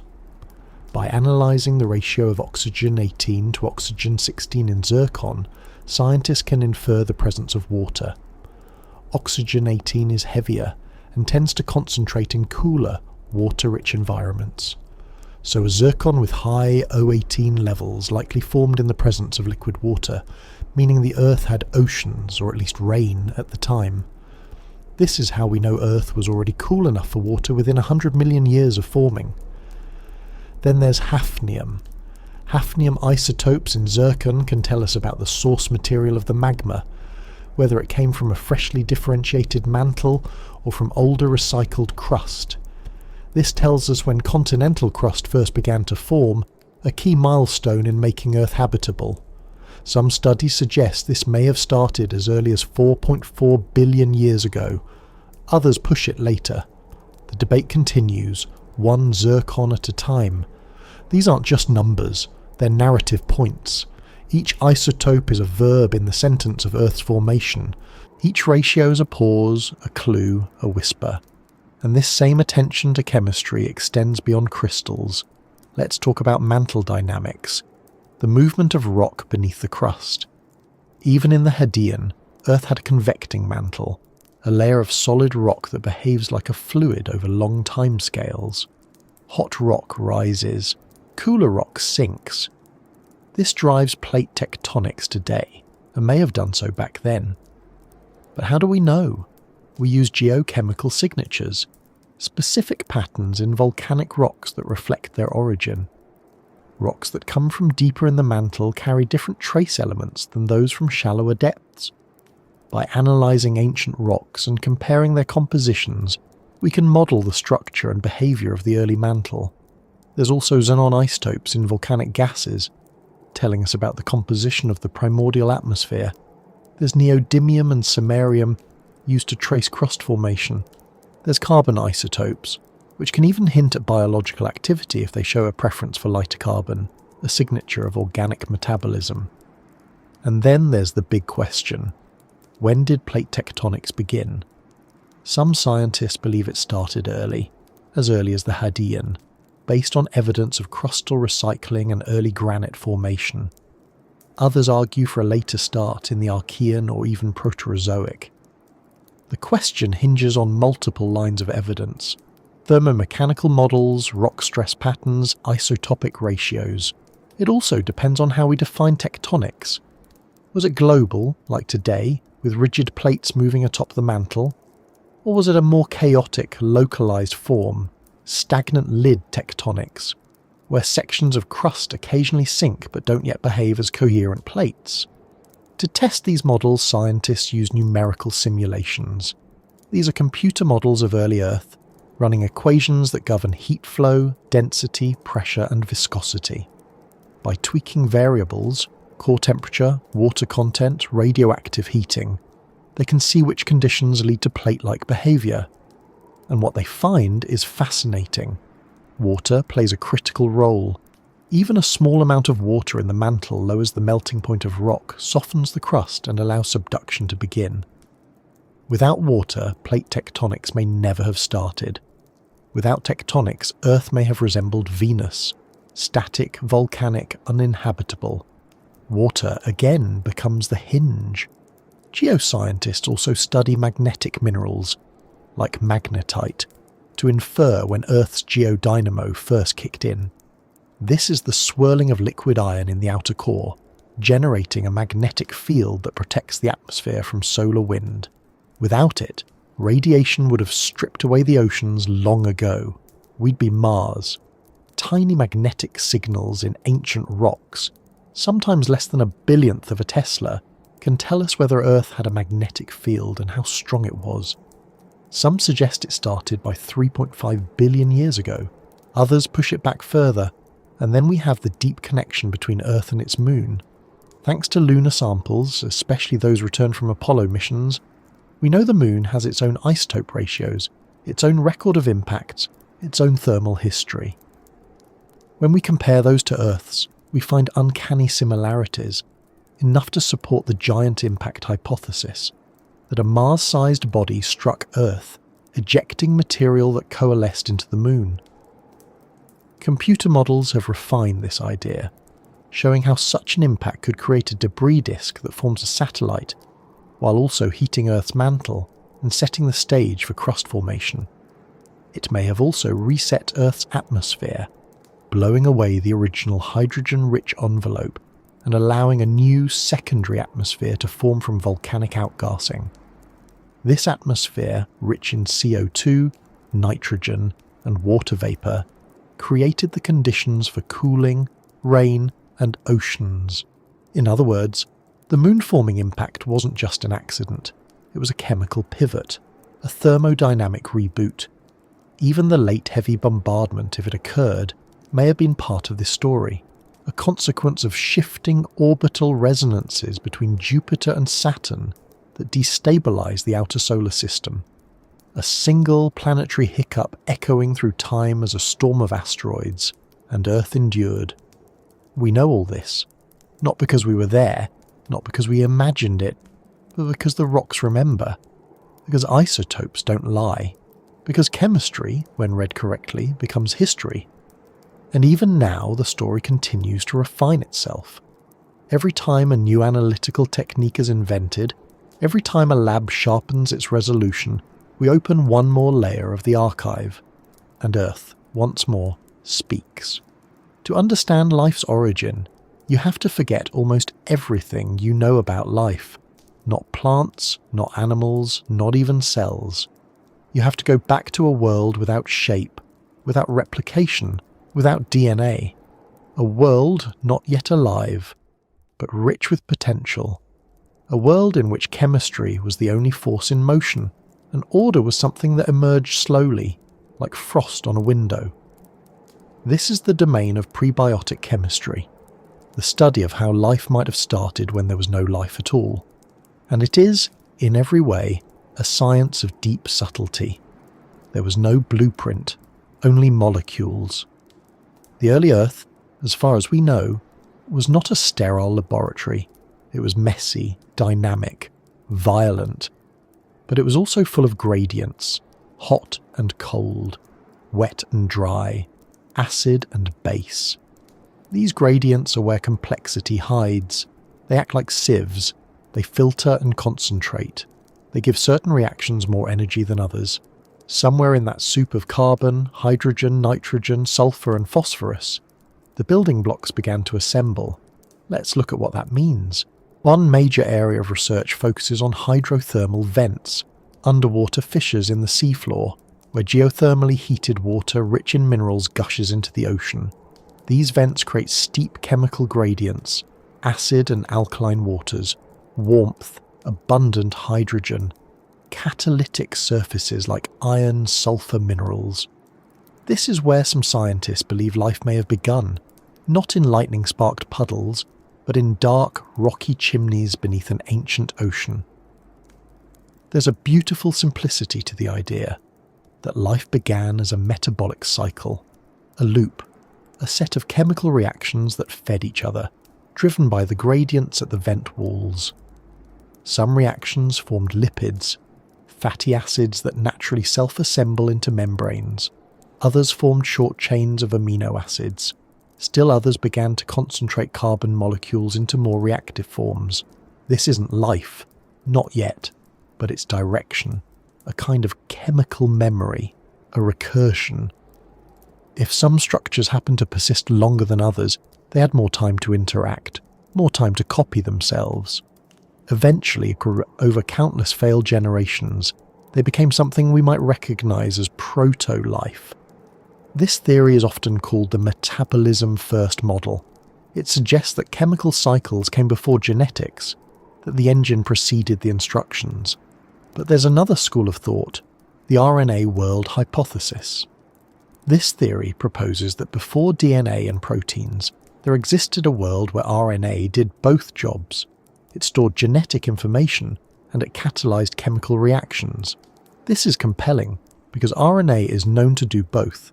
In modern cells, RNA not only carries messages, it folds into enzymes called ribozymes. These can cut, splice, and copy themselves under the right conditions. Could ancient RNA have evolved in tide pools, or within mineral cavities, or under UV light in shallow lagoons? Experiments have shown that under plausible early Earth conditions, basic nucleotides, the building blocks of RNA, can form. They're finicky, but possible. The challenge is getting them to polymerize, to link into chains long enough to matter. Still, with clays, with cycles of wetting and drying, with a little luck, it's not out of reach. Then there are lipid world models which suggest membranes came first. Fatty acids, formed by hydrothermal reactions or even delivered by meteorites, can self-assemble into vesicles, tiny bubbles. These vesicles can trap molecules. Some even grow, divide, and selectively allow certain ions through. Put lipids, RNA, and metabolic cycles together, and you have the pieces of life. But life doesn't begin at a single moment. It begins across gradients of time and complexity, across trillions of experiments, across ages of trial and error. It's not a spark, it's a fog, thickening. The earliest life forms, if they could be called that, were likely anaerobic chemotrophs, microbes that fed on hydrogen, sulfur, or methane. No oxygen, no sunlight, just redox chemistry. Some of them may have lived near vents, others beneath the crust, others in warm puddles enriched by lightning or UV light. The truth is, Earth may have had many origins of life, and only one lineage survived. Or perhaps all lineages merged, in a grand fusion of molecular strategies. We don't know, but we search. Scientists today run experiments that simulate early Earth conditions. They spark gases with electricity. They recreate ancient oceans in test tubes. They drip ammonia into basalt dust and heat it with infrared lamps. And again they find that under the right conditions, complex molecules form, not just amino acids, but sugars, nucleotides, fatty acids. It's not magic, it's chemistry. Even space-based chemistry supports this idea. Meteorites like the Murchison carbonaceous chondrite contain amino acids and nucleobases, the letters of life, formed in cold, dark clouds of interstellar dust. The building blocks are not rare, they are everywhere. Which brings us to the field of astrobiology, the study of life beyond Earth. Astrobiologists ask, if Earth's early conditions produced life, could similar conditions do the same elsewhere? We now know that Mars once had rivers, lakes, maybe even oceans, that Europa and Enceladus have subsurface oceans, heated by tidal flexing, that Titan has organic chemistry in its thick atmosphere, that exoplanets orbiting distant stars may sit in habitable zones, where water stays liquid and chemistry can run its long, slow game. When we study the Hadean, we are not just looking backward, we are looking outward. Because every insight about Earth's early atmosphere, its chemistry, its stability, every clue from zircon, from isotope, from lava, gives us a better chance at recognizing habitability elsewhere. And just as Earth survived a violent beginning, we now look for planets that may have done the same. We scan for atmospheres rich in gases that don't belong. Oxygen, methane, ozone. We search for the spectral fingerprints of life. Not cities, not voices, just imbalance, just breath. Because that's what life is. A chemical pattern that resists equilibrium, that keeps pushing against decay, that says over and over, not yet. And Earth, during the Hadean, was that kind of world. Not dead, not fully alive, but resisting stasis. Learning, through chemistry, how to become something more. It would take billions of years to reach eyes, or thought, or language. But the path was already there. The gradients were in place, the cycles were spinning, the molecules were beginning to speak, and here we are, holding it all in our hands. We now have instruments that can read the isotopic signature of water on Mars, telescopes that can peer into the atmospheres of distant exoplanets, spacecraft that sample the plumes of Enceladus, rovers that roll across Martian lake beds, laboratories that recreate hydrothermal vent conditions from 4 billion years ago. And at every turn we see echoes, not of us, not yet, but of what we once were, a planet searching for balance, a molecule trying to persist, a cell dividing in the dark, a dream coalescing in rock and water. In the end, deep science isn't about reducing mystery. It's about learning to see mystery more clearly, to name the forces, to watch their patterns, to measure awe, not to shrink it, but to share it. And so we look, and test, and refine, not just to understand Earth, but to understand what a world can be. When the worst is over, the silence arrives first. Not peace, not clarity, just silence. A world exhausted from its own creation, from its fires and collisions and storms. The late heavy bombardment has waned. The magma oceans have hardened into crust. The haze begins to lift from the atmosphere. Rain falls, not in steam or acid, but in water that cools the land it touches. This is the moment when Earth pauses, not to rest, but to allow recovery, to allow time, to allow the next great chapter to unfold, not with violence, but with persistence. And in this long silence, something stirs. The Hadean Eon fades slowly into the Archean. There's no sharp line between them, just a change in rhythm. The chaos hasn't ended, but it's shifted. What begins now is the first sustained attempt at stability. And stability in a planet like ours is never passive. It's always earned. The oceans are now more than storms. They are systems. Currents circulate, minerals dissolve, salts accumulate. Silicates from the land drift into the sea, forming clays and sediments. This is the beginning of the sedimentary record, the first pages in Earth's physical diary. Meanwhile, deep beneath the sea, hydrothermal vents pulse with energy. They spew hydrogen, methane, metal ions. These aren't pollutants, they're ingredients. In the mineral crevices near the vents, ancient chemistry continues. Membranes form, catalysts align. Chains of carbon try again and again to organise, to remember, and somewhere in that matrix of trial and error replication happens. It may be nothing more than a strand of RNA, or a vesicle that divides unevenly, or a molecule that catalyses its own assembly, but it's enough. Life doesn't bloom, it doesn't leap into complexity, it persists. That's all it needs to do, just persist. The early biosphere, if we can even call it that, is invisible. No forests, no oxygen, just microbes, chemotrophs feeding on gases, anaerobes, extremophiles. The kinds of organisms we now find near volcanic vents, in salt lakes, deep underground. But these early microbes are doing something extraordinary. They're interacting with the planet itself. They're changing the atmosphere, the oceans, the rocks. They're starting to leave marks, carbon isotope signatures, faint traces in banded iron formations, slight shifts in the sulfur cycle. These aren't fossils, they're fingerprints. And they're some of the only evidence we have of life's first breath. It's a strange idea that the most enduring consequences of the Hadean might not be geological, but biological. That out of molten rock and storm-torn skies came chemistry precise enough to build inheritance, and that inheritance spreads. By 3.8 billion years ago, life may already be widespread, not diverse, not even very efficient, but resilient. Populations grow, mutate, shift, new enzymes evolve. Some cells learn to fix carbon, some to harvest light, others to eat sulfur. Slowly, a biosphere begins to knit itself together, one cell at a time, and with it comes consequence. Some of these microbes, likely cyanobacteria, begin to photosynthesize, not like modern plants, but using sunlight to split water and release oxygen.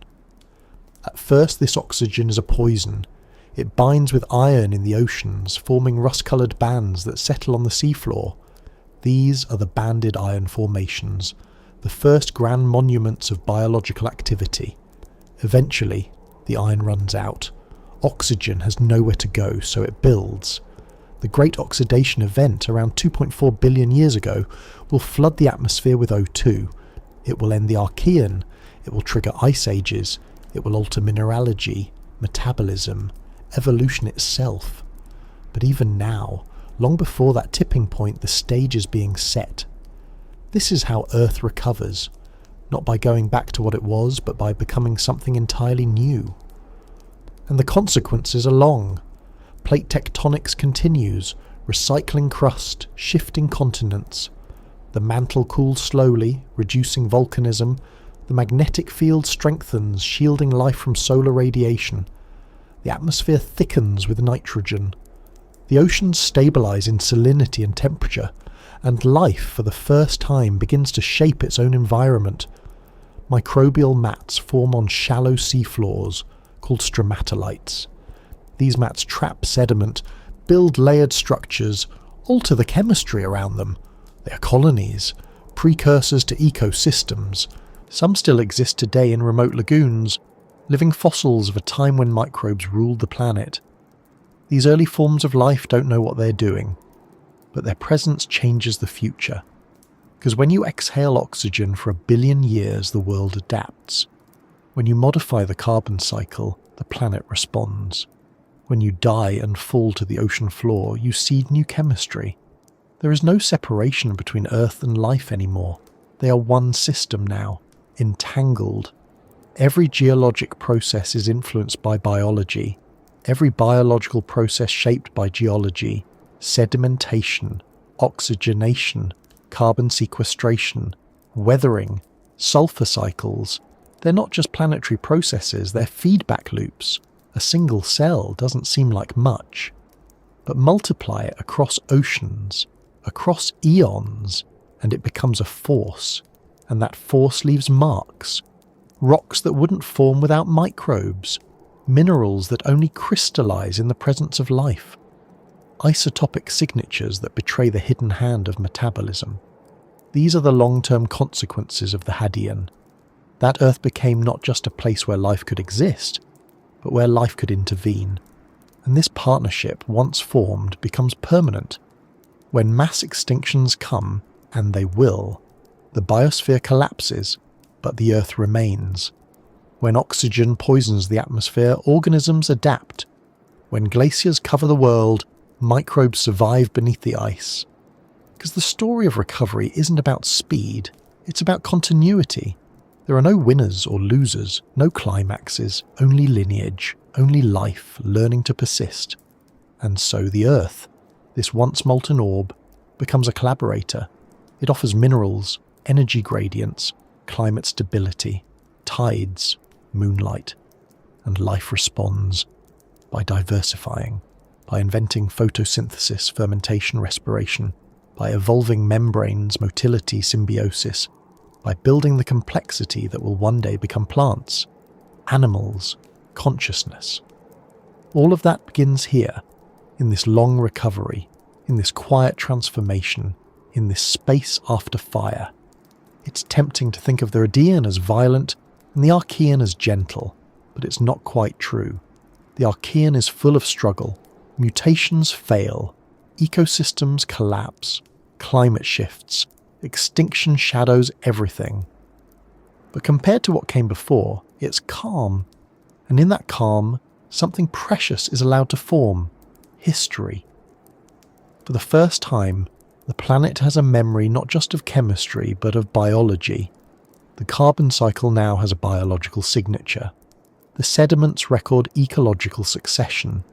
The atmosphere tells us about metabolism. Earth becomes not just a witness to life, but its author. And every era since has echoed that pattern: extinction, recovery, adaptation, feedback, resilience. The long arc of consequence that begins when fire gives way to water and water gives way to breath. Today, we live at the distant end of that arc.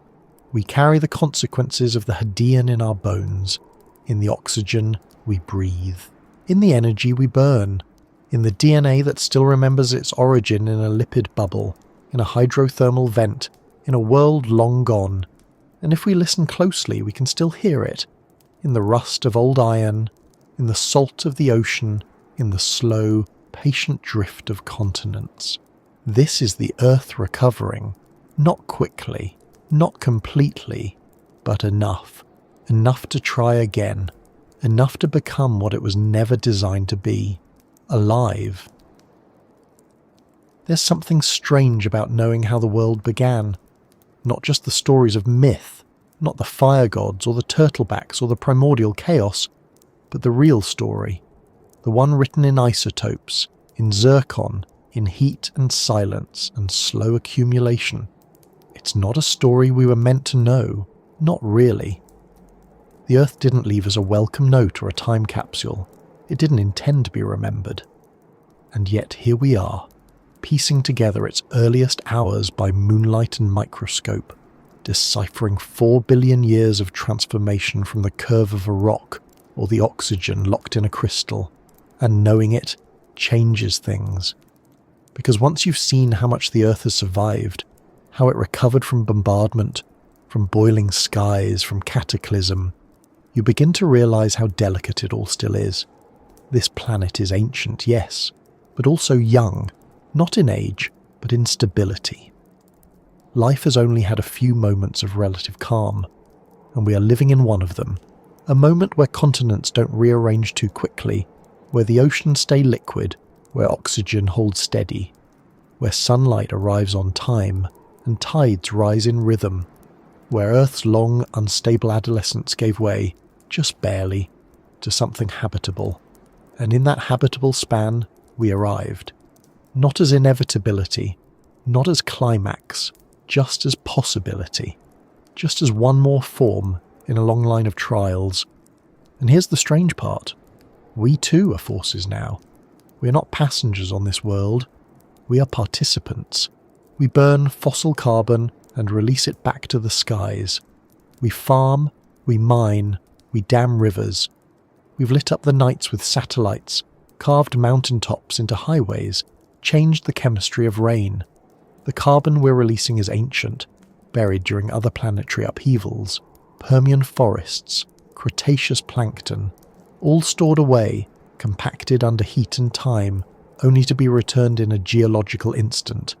And that return matters, because Earth is sensitive. It balances between feedback loops, ice and water, carbon and rock, sunlight and albedo. A small push here can echo for millennia. A temperature shift today can shape ecosystems for ages. We've seen it before. When oxygen first rose from microbial breath, it froze the world. When volcanic CO2 surged, it turned oceans into deserts. When impactors struck, they erased species like brushstrokes. We are not the first to cause change, but we are the first to understand it, to know, deeply, scientifically, irrefutably, that what we do reverberates, that the Earth is not a passive stage but a living system, that the biosphere isn't just scenery, it's scaffolding, that coral reefs are climate regulators, that forests are oxygen recyclers, that peat bogs are carbon vaults, and still we act as if we're separate, as if geology is backdrop and we are the scene. But we are not outside Earth's history, we are its latest chapter. Every breath we take is filtered by cyanobacteria's descendants. Every metal in our phones was smelted in Earth's molten adolescence. The calcium in our bones, the iron in our blood, the salt on our tongues, they're all pieces of the planet's deep memory. We are not aliens here, we are not intruders, we are Earth, thinking about itself, briefly, fragilely, miraculously. And that thought comes with responsibility, because now we know how it all began.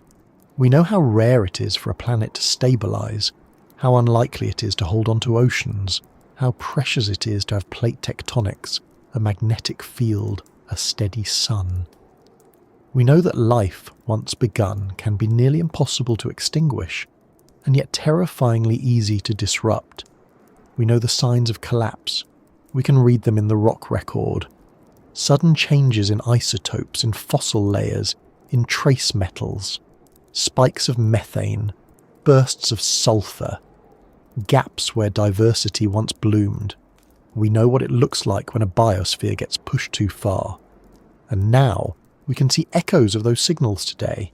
Rising CO2, melting permafrost, shifting rainfall, bleaching reefs, vanishing insects. The planet has been here before, but not with us in the story, and this time we have a choice. Because the same tools that revealed Earth's ancient past, the microscopes, the models, the satellites, the sensors, also show us our future. They let us see the curve before the drop, the inflection before the feedback loop kicks in. They give us time, not forever, but enough. Enough to steer, enough to remember that catastrophe is not the end. That Earth has recovered before, not quickly, not without loss, but with resilience. That even in the Hadean, after the sky fell and fire ruled the seas, there was still a future waiting. Recovery is not a miracle, it's a pattern. It's photosynthesis rebounding after acid rain. It's coral larvae finding refuge in new waters. It's a single grass blade pushing through scorched soil. But recovery only happens if there's space for it, if we leave room, if we recognise that the systems we depend on, air, water, weather, soil, are not fixed, that they are dynamic, responsive, living, and that we too must adapt. It's not about returning to a natural world. Earth has never stood still. It's about learning to move with it, to synchronise, to become stewards of feedback, not masters of extraction.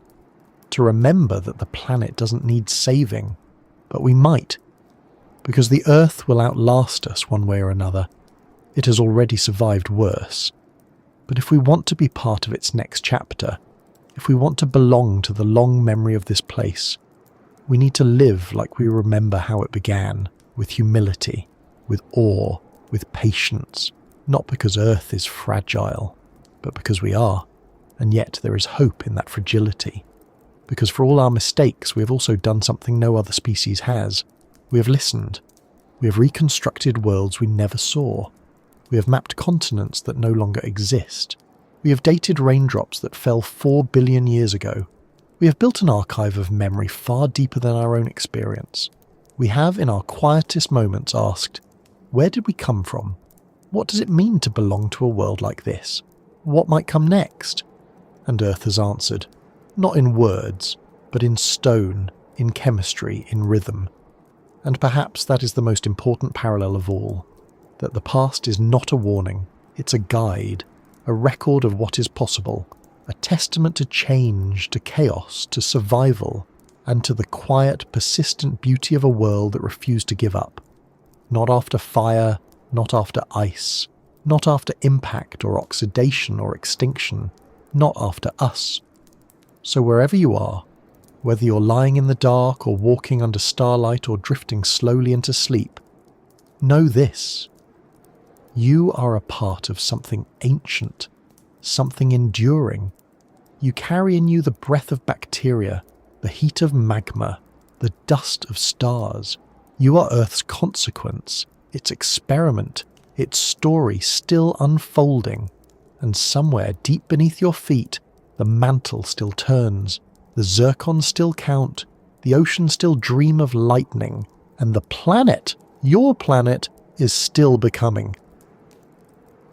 And so here we are, at the edge of the beginning.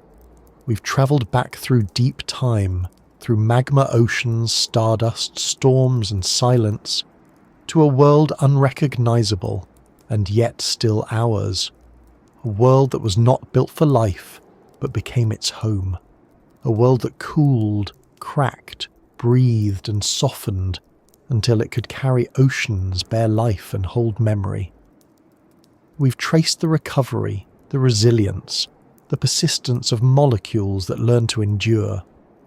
We've followed the clues left in crystal lattices and isotope ratios, in ancient zircons and whispering vents. We've listened to the Earth, and in doing so, maybe heard ourselves. This story was never really about rocks. It was about time, and patience, and wonder, and the quiet, staggering beauty of a planet that made room for breath. If you've made it all the way here, thank you. Whether your eyes are already closed or still wandering gently across the ceiling, I hope this journey offered you a kind of stillness. If it brought you peace, or sparked a thought, or simply kept you company as the hours slipped by, I'd be honoured if you left a like, or subscribed, or shared this little space with someone else who needs a soft place to land. And if you're still listening, or drifting, let me ask you this. What else might Earth remember? What other chapters lie buried in the rock, waiting to be read? Next time, we'll follow another of those ancient threads. Perhaps the day life learned to breathe oxygen, or the moment continents danced across the globe, or the strange frozen world of the cryogenian when glaciers reach the equator. Because the story of Earth isn't over, it's just getting started.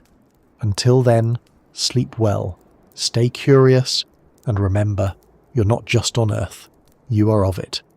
Good night from Just About Earth.